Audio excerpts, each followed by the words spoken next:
What if everything you've been told about building muscle is wrong? What if the fitness industry, the coaches, the influencers, the supplement companies have been quietly profiting from keeping you in the gym longer than you need to be? One man figured it out decades ago. He was laughed at, he was dismissed, he was controversial, and then he was proven right. Well, sort of. His name was Mike Mentzer, and today we're going to settle this debate forever. Welcome back. If you're new here, this channel is Hypertrophy Now, and it is about cutting through the noise and finding what actually works. No bro science, no supplement chills, just results. Applying science in the real world and learning from the results together, sharing in our wins and losses. Today, we're going head-to-head Mike Mentzer's legendary high-intensity training, known as HIT, versus the high-volume approach championed by the classics like Arnold, Haney, and so many others, as well as modern sports scientists like Dr. Mike Israetel, and followed by millions of lifters worldwide. But here's the twist. We're not just going to pick a side. We're going to show you something more powerful than either extreme. A smarter, more logical way to train that uses both and gives you the best of both worlds. And we're going to back it up with science, with logic, and with a real, actionable program. You can start this week. Let's get into it. Before we talk science, let's talk about the man himself. Mike Mentzer wasn't just a bodybuilder. He was a thinker, a philosopher of iron. He won the 1978 Mr. Universe with a perfect score, something almost unheard of in competitive bodybuilding. He trained completely opposite of the legendary Arnold Schwarzenegger. He inspired Dorian Yates, who went on to win his fair share of Mr. Olympia titles. Keep in mind, even though the shadow Dorian Yates started with Mentzer's heavy-duty, low-volume, high-intensity approach, he also adapted it to his own preferences based on real results. Hint, hint. And his training philosophy? Brutally simple. 1 to 2 sets per exercise, full body or split workouts done just once or twice a week, 3 max. For non-enhanced trainees, sometimes only every 7 days or more. Maximum intensity push to absolute failure and beyond. Then rest, recover completely, and grow. He called it heavy-duty training. The fitness establishment called it insane. But here's the thing.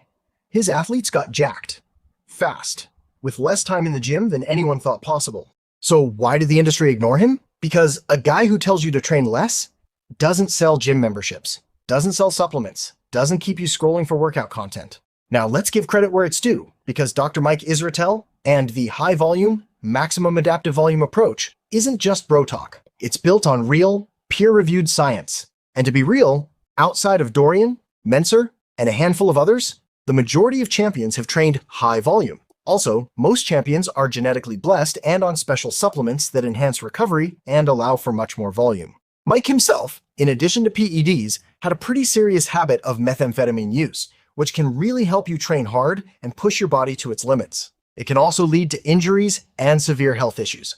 Enough said. The research is clear. Muscle protein synthesis is stimulated by volume to an extent. It causes adaptations. More sets, more reps, more time under tension, up to a point, does drive muscle growth. Studies show that somewhere between 10 to 20 working sets per week is a common evidence-based recommendation for hypertrophy. Some elite athletes have pushed 30, 40, even 50 sets per week on certain muscle groups, and it works for them. But here's the question nobody is asking. At what cost?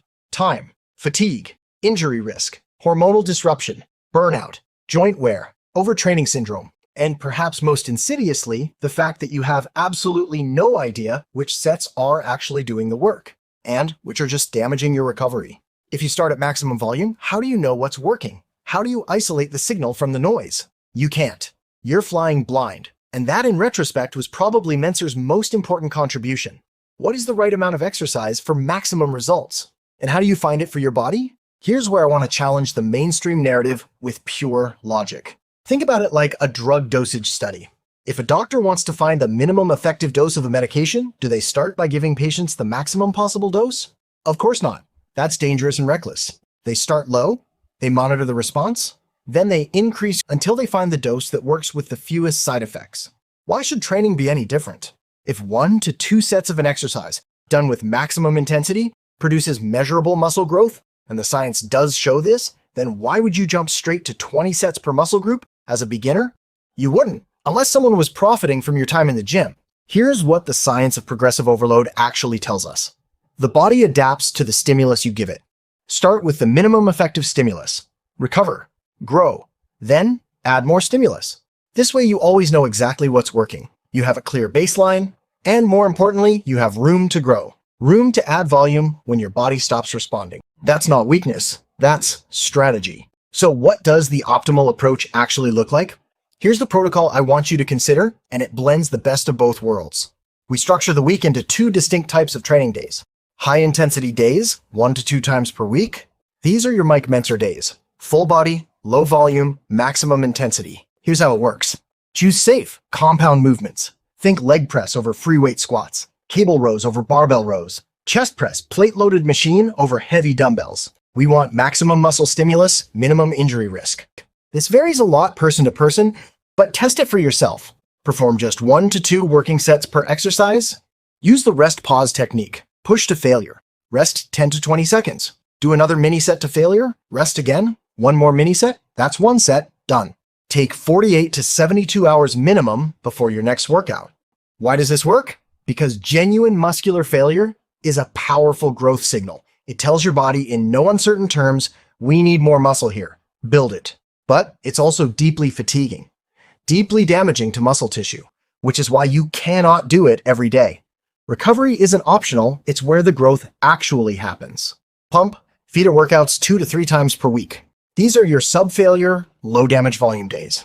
Think of these as maintenance signals. You're reminding your muscles to grow, driving blood flow and nutrients into the tissue without generating the kind of deep, acute, or systemic fatigue that would rob your recovery. Here's what these look like. Lighter weights, 50 to 70% of your maximum.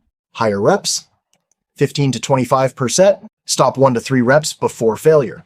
We're not trying to damage anything here. Short sessions, 20 to 30 minutes max. Focus on feel, mind-muscle connection, the pump. These sessions accumulate weekly volume, hitting that evidence-based 10 to 20 sets per muscle group target while keeping fatigue low enough that your body can fully recover. It's elegant, it's balanced, and it works with your biology instead of against it. Here's a quick rundown, but don't forget to find the link below. Remember, 1 to 2 sets, using the rest pause technique of 3 mini sets for the following. Leg press, seated, cable row, machine chest press, machine shoulder press, cable curl, cable push down, calf raise machine. Total time, 30 to 45 minutes. Then rest, pump, feeder workout, 2 to 3x per week. Sub-failure, 15 to 25 reps, 50 to 70% intensity for the following suggested exercises. Leg extension, leg curl, lat pull down, incline fly, lateral raises, hammer curls, overhead tricep extension, 2 to 4 sets per exercise, focusing on mind-to-muscle connection and leaving 1 to 3 reps in reserve.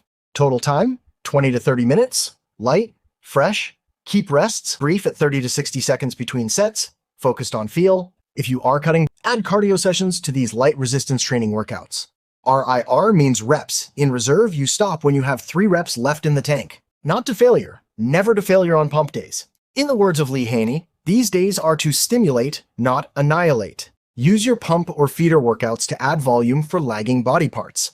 As Mike Israetel says, arms, shoulders, and calves recover quickly in about 24 hours and can handle a lot of volume. Chest, back, and legs can take up to 72 hours to recover fully, but we can hit them with the stimulus minus the damage. Also, none of these workouts are set in stone. Feel free to change out other safe exercises as you see fit. The point is to hit each muscle with both intense sessions to failure and sub-failure, quick hits that add volume without trauma. In a future video, we will cover more options for exercise choice, nutrition components, and feeder and HIT workout alternatives. For now, let's keep it nice and simple to get the overall concepts.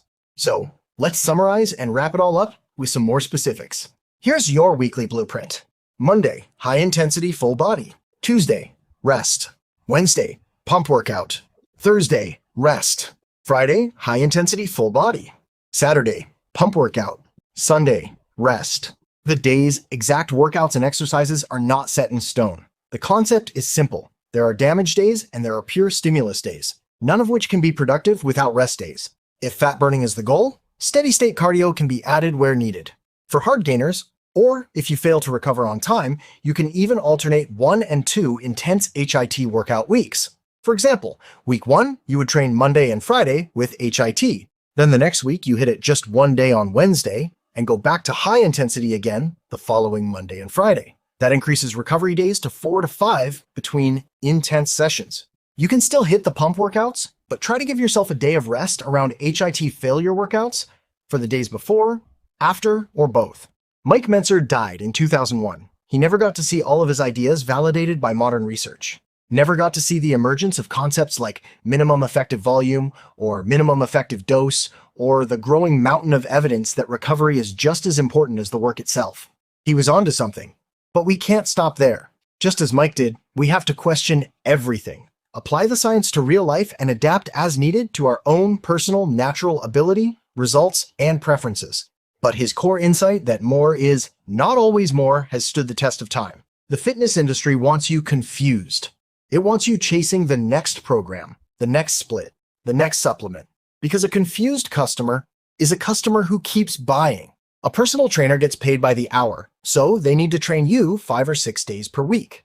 Supplement companies rely on you failing to get results and spending ever more of your hard-earned dollars chasing the next magic pill, potion, or fad. But you now have something more valuable than anything they're selling. You have a framework, a logical, evidence-based, adaptable system that starts where it makes sense to start at the bottom and builds intelligently from there. Train hard on the days that count, stay active on the days in between, recover like your gains depend on it because they do, and oscillate between intensity and volume like the intelligent, adaptable athlete you are. That's it. That's the secret Mike Mentzer was trying to tell us all along. Dorian Yates figured out how to apply it to himself, and you can do the same. If this video opened your eyes, share it with someone who's been grinding themselves into the ground at the gym with nothing to show for it. Drop a comment below. Are you Team Mentzer or Team Volume? I want to hear from you. Maybe you're both now. Subscribe and join Team Hypertrophy now, especially if you want the full written program, the oscillation template, and a deeper breakdown of the rest pause technique. I've linked everything in the description below. Stay tuned for more videos on the nutrition, supplements, and advanced techniques that pour gasoline on the fire. Until next time, train smart, recover hard, and remember, the best workout is the one your body can actually grow from. I'll see you in the next one.